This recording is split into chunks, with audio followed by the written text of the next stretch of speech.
설을 앞두고 유명 원산지 포장 상자에 엉뚱한 지역의 과일을 담아 파는 이른바 상자가리가 기승을 부리고 있습니다. 지난해 지역의 수출액이 사상 최대를 기록했지만 새해 들어 엔저 현상이 지역 기업의 발목을 잡고 있습니다. 지방선거 기획 시리즈.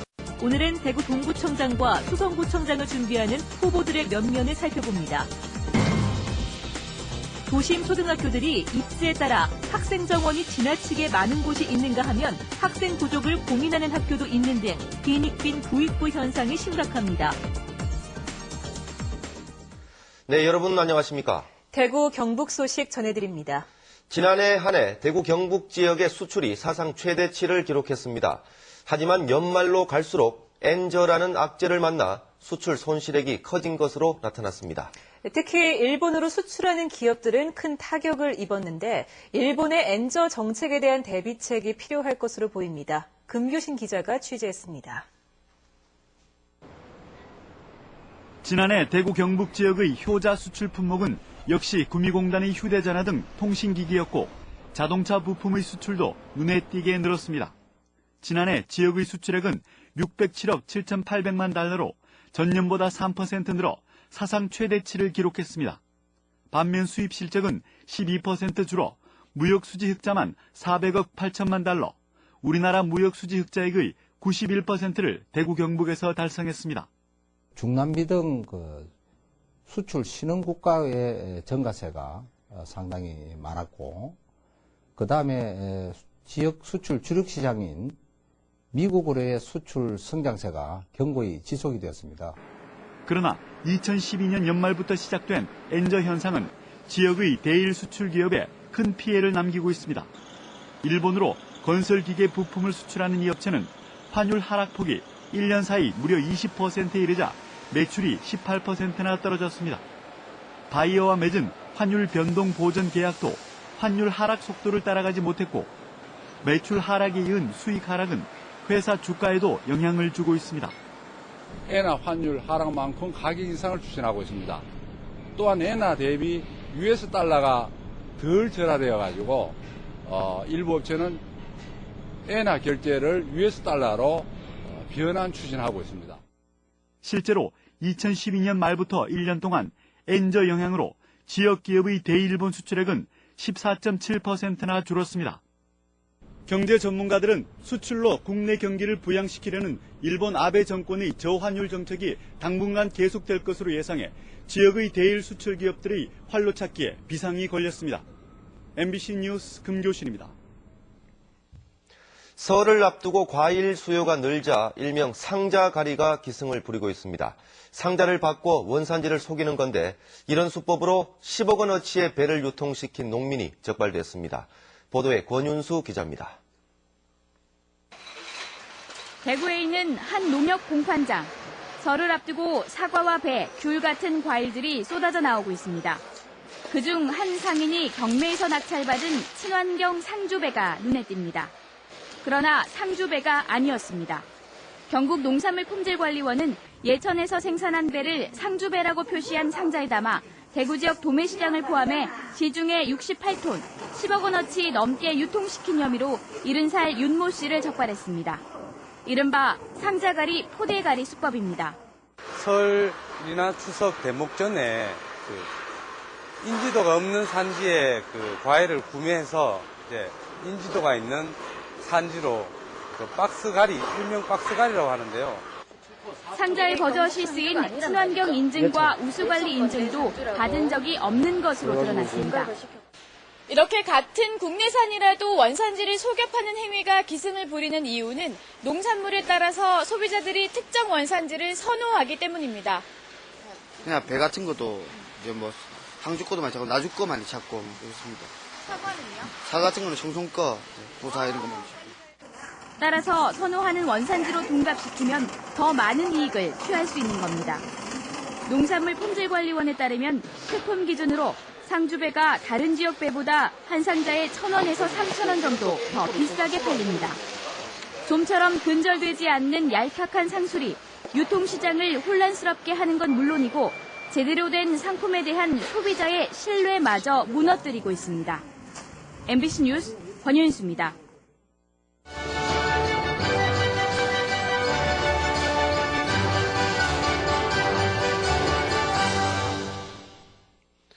네, 6.4 동시지방선거를 앞두고 예비 후보자들을 소개하는 순서입니다. 오늘은 대구 동구청장과 수성구청장 출마를 준비하고 있는 사람들을 알아봅니다. 김은혜 기자가 보도합니다. 대구 동구의 경우 현 이재만 구청장이 대구시장 후보로 나설 뜻을 보이면서 여러 인사들이 선거에 뛰어들 조짐을 보이고 있습니다. 현직 대구시의원 가운데는 정혜용 의원이 일찌감치 출마를 선언했고 권기일 의원도 출사표를 냈습니다. 도재준, 이윤원 대구시의원도 출마를 검토하고 있습니다. 강대식 대구 동구의회 의장도 동구 토박이로서 동구 발전을 이끌겠다며 출마 의사를 밝혔습니다. 거론되는 인물 모두 새누리당 소속이 대부분, 야권에서는 아직까지 거론되는 인물이 없는 가운데 민주당 대구시당은 정당 공천제 폐지 여부 등 정치개혁 특위의 내용을 지켜본 뒤 논의하겠다는 입장을 밝혔습니다. 대구 수성구의 경우 이진훈 현 청장이 대구시장 출마보다는 재선 도전 쪽으로 가닥을 잡았습니다. 지난 선거에서 무소속으로 출마했다가 낙선한 김형렬 전 청장이 출마 의사를 밝히고 일찌감치 민심 다지기에 나서고 있습니다. 이외에도 지난 선거에 공천을 받지 못하자 불출마한 김대현 전 대구시의원과 대구시 서기관 출신으로 18대 대선 당시 새누리당 대구 선대위 부위원장을 지낸 김훈진 씨도 출마 의사를 밝혔습니다. 하지만 대구 수성구 역시 야권 후보로는 거론되는 인물이 뚜렷이 나타나지 않고 있습니다. MBC 뉴스 김은혜입니다. 새누리당이 대선 공약인 기초선거 정당 공천제 폐지를 백지화하려고 하자 반발이 커지고 있습니다. 민주당 경북도당은 성명서를 통해 새누리당이 정당 공천을 유지하기 위해 정치적 생트집을 잡으면서 국민을 무시하고 있다고 비판했습니다. 지방분권운동 대구 경북본부도 오늘 국회에서 사회 원로 시민사회단체와 공동 기자회견을 갖고 새누리당이 대선 공약인 정당 공천제 폐지를 즉각 이행하라고 촉구했습니다. 도심 초등학교 주변에 새 아파트 단지가 들어서면 전학생이나 신입생이 늘어나기 마련입니다. 하지만 이 때문에 다른 학교는 상대적으로 학생 수가 줄게 되는데요. 학생 수 불균형으로 여러 가지 부작용이 불거지고 있습니다. 한태현 기자가 취재했습니다. 대구 수성구의 한 초등학교입니다. 최근 인근 아파트 단지에 입주자가 늘어나면서 학생 수가 2년 만에 20% 가까이 늘었습니다. 한 학급당 학생 수도 대구시 교육청이 적정 기준으로 삼는 평균 25명보다 훨씬 많습니다. 문제는 이 학교 주변에 400여 가구의 또 다른 아파트 입주가 예정돼 있다는 점입니다. 남는 교실이 없어 이럴 경우 새 교실을 지어야 할 형편입니다. 이 학교 건물은 지어진 지 40년이 넘었습니다.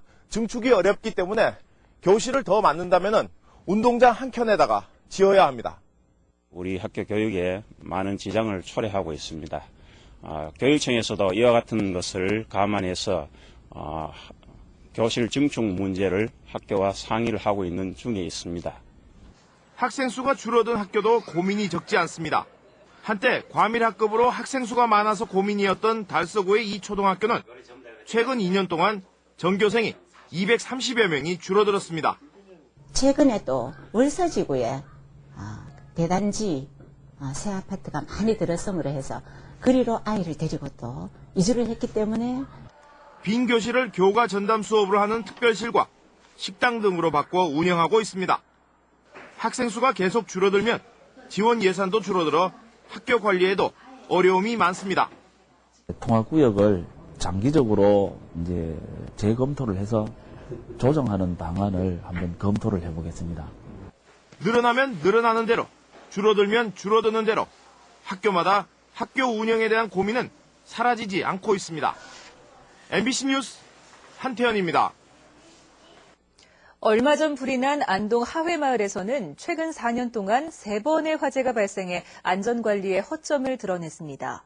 화재 초기 진압을 위한 119 지역대가 있긴 하지만 상주 인력이 1명뿐이어서 유명무실합니다. 엄지원 기자가 취재했습니다. 지난 2010년 화마가 쓸고 지나간 하회마을 내 번남고택. 24칸 중 절반이 소실됐지만 복원은커녕 방치된 지 오래입니다. 무성하게 자란 수풀만이 흉가로 변한 옛집을 지키고 있습니다. 최근 북촌댁 화재까지 하회마을은 4년 새 3번의 화재가 났습니다. 이렇듯 하회마을은 초가지붕이 많고 건물의 80% 이상이 화기에 약한 목조주택입니다. 지금 현재 이 목수가 200년, 300년, 400년 이렇게 오랫동안 지탱해 오다 보니까 바싹 마른 상태라서 만약에 화재가 발생한다면 속도로 봐서는 어마어마하다고 봐야 되겠죠. 마을 내 119 지역대가 있긴 하지만 상주 인력은 단 1명. 의용소방대 동원도 어려운 야간은 속수무책인 상황입니다. 2명 있으면 1명은 왕차 작동하고 1명이 암수하면 좋은데 혼자다 보니까 혼자 되겠으면 1인이 혼자 1인 2역을 다 해야 돼. 자치단체는 화재 때마다 재난경보 시스템 설치를 강화한다고 밝히고 있지만 결국 초기 진화는 사람의 몫입니다. 거듭되는 화재 점검과 훈련에 앞서 소방 인력 보강이 시급해 보입니다. MBC 뉴스 엄지원입니다. 국내에 하나뿐인 실내 육상 경기장인 대구 육상진흥센터에 선수들의 전지훈련이 잇따르고 있습니다. 국가대표 후보 선수 33명, 한국 최대 15명, 대구 최고 11명 등 세계 육상선수단 59명이 육상진흥센터에서 다음 달 8일까지 25일 동안 동계훈련에 들어갔습니다. 이에 앞서 국가대표 육상선수단 36명도 지난해 12월 7일부터 20여일 동안 대구 육상진흥센터에서 캠프를 차리고 전지훈련을 가졌습니다. 경상북도가 올해 204억 원을 투자해 5,900여 명의 일자리 창출에 나섭니다. 공공근로사업은 정보화 사업, 환경정화 사업 등 4대 유형의 67개 사업을 중심으로 추진되고 지역 공동체 일자리 사업은 지역 특화 자원을 활용하는 사업과 유휴 공간과 문화 관광 명소를 활용하는 사업 등 3대 분야 16개 사업을 중심으로 추진됩니다. 올해는 신청자 가운데 많은 사람이 탈락할 가능성이 높은 만큼 재산 소득이 많은 사람을 철저히 가려내고 탈락자에 대해서는 노인 일자리 사업 등 공공부문 일자리와 취업정보센터 등을 통해 취업 알선을 받도록 지원할 계획입니다. 전국적으로 해외 여행객이 늘고 있지만 지난해 대구공항 이용객은 108만 명으로 4년 만에 110만 명 아래로 떨어졌습니다. 지난해 대구공항 이용객 가운데 국내선 이용객은 94만 4천여 명, 국제선은 14만 명으로 지난 2012년에 비해 2.3% 줄었습니다. 국내선 이용객 감소는 대체 교통수단 이용 증가에 따른 현상이지만 국제선 이용객 감소는 노선 부족 때문인데 현재 대구공항의 국제선은 아시아권 16편에 그치고 있습니다. 세계 최초의 금속 활자본인 직지 심체 요절을 찍어낸 흥덕 사자보다 130여 년 이상 앞선 증도 가자의 실체를 밝혀낸 대구문화방송 창사 50주년 보도특집 2부작 고려인 문명을 새기다가 방송통신심의위원회에 이달의 좋은 프로그램으로 선정됐습니다. 고려인 문명을 새기다는 대구문화방송 보도국 마승락 카메라 기자가 기획과 연출, 촬영을 도맡아 이른바 카메듀서 형태로 제작한 다큐멘터리입니다. 어린이집 예산집행 감독을 소홀히 한 대구 시내 구청 2곳이 감사원에 적발됐습니다. 감사원 감사 결과 대구시 수성구의 한 어린이집 원장이 지난 2010년부터 3년 동안 보육교사 인건비 6,700여만 원을 개인 용도로 사용하는 등 대구 수성구와 북구에 위치한 어린이집 2곳이 운영 경비를 횡령하고 부당하게 집행한 사실이 적발됐습니다. 감사원은 해당 구청이 어린이집 회계 업무에 대한 지도 감독을 소홀히 해 횡령 사실 등을 알지도 못했다며 해당 구청에 주의 조치를 내렸습니다. 공정거래위원회 대구사무소는 개별 대리운전 업체들의 홍보와 영업활동을 제한한 대구 대리운전협회에 과징금 2억 8,500만 원을 부과하고 검찰에 고발하기로 했습니다. 공정위는 대구 대리운전협회는 최근 4년여에 걸쳐 협회에 가입돼 있는 대리운전 업체들이 전화번호를 바꾸거나 홍보를 하고 싶을 때 사전에 승인을 받도록 하는 등 사업자 단체 금지 행위를 위반했다고 밝혔습니다. 대구지법 제2형사단독은 지난해 9월 여대생 제자 2명을 불러 함께 술을 마시다가 입을 맞추는 등 성추행 혐의로 불구속 기소된 경산의 모 대학 전직 교수 A씨에 대해서 징역 8월에 집행유예 2년을 선고하고 200시간의 사회봉사와 40시간의 성폭력 치료 프로그램 수강을 명했습니다. 재판부는 A씨가 교수 신분을 망각한 채 어린 제자들을 추행해 피해자와 그 가족에게 심한 수치심과 정신적 충격을 안기는 등 죄질이 좋지 않다고 선고 이유를 밝혔습니다. 대구 달서경찰서는 자신이 근무하는 병원 입원실에 들어가 금품을 훔친 혐의로 간호조무사 25살 최모 씨를 불구속 입건했습니다. 최 씨는 지난해 7월 10일 대구시 달서구 성당동의 한 정형외과 입원실에서 환자를 간호하던 24살 조모 씨의 지갑과 그 안에 든 현금 14만 원을 훔친 혐의를 받고 있습니다. 경찰은 간병인 조 씨의 신고와 병원 CCTV를 분석해 범인을 붙잡았다고 밝혔습니다.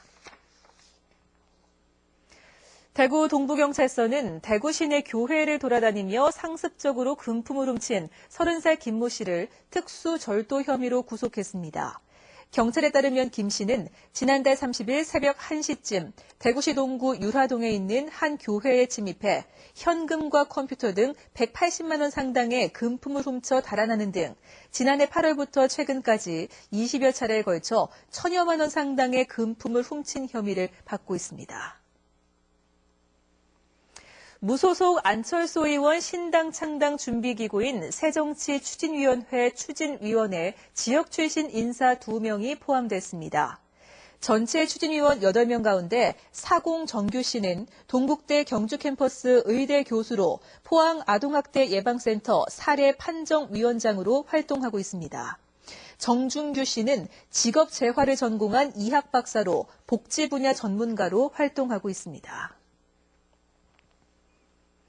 국립과학수사연구원 대구과학수사연구소가 오늘 오후 경북 칠곡군 외관읍에서 문을 열었습니다. 대구 과학수사연구소는 대구 경북 지역의 강력사건 대응 능력을 키우기 위해 2009년 설립을 추진해 5년 만에 개소식을 갖게 됐습니다. 네, 지금까지 대구 경북 소식 전해드렸습니다. 시청해주신 여러분 고맙습니다.